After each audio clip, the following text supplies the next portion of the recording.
कर्म बड़ा या भाग्य।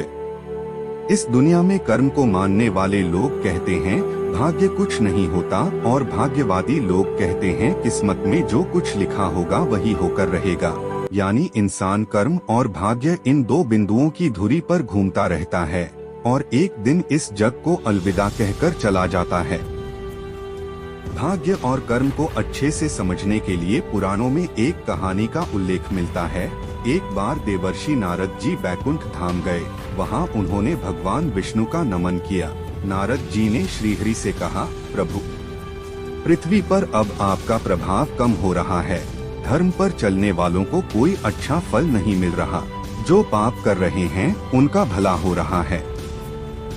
तब श्रीहरि ने कहा, ऐसा नहीं है देवर्षि, जो भी हो रहा है सब नेति के जरिए दलदल लांघ कर निकल गया। आगे जाकर चोर को सोने की मोहरों से भरी एक थैली मिली। थोड़ी देर बाद वहाँ से एक वृद्ध साधु गुजरा। उसने उस गाय को बचाने की पूरी कोशिश की, पूरे शरीर का जोर लगाकर उस गाय को बचा लिया, लेकिन मैंने देखा कि गाय को दलदल से निकालने के बाद वह साधु आगे गया तो एक गड्ढे में गिर गया। प्रभु, बताइए यह कौन सा न्याय है? नारद जी की बात सुन लेने के बाद प्रभु बोले, यह सही ही हुआ।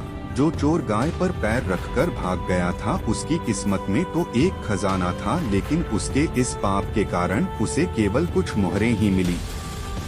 वहीं उस साधु को गड्ढे में इसलिए गिरना पड़ा क्योंकि उसके भाग्य में मृत्यु लिखी थी, लेकिन गाय को बचाने के कारण उसके पुण्य बढ़ गए और उसकी मृत्यु एक छोटी सी चोट में बदल गई। इंसान के कर्म से उसका भाग्य तय होता है। इंसान को कर्म करते रहना चाहिए क्योंकि कर्म से भाग्य बदला जा सकता है।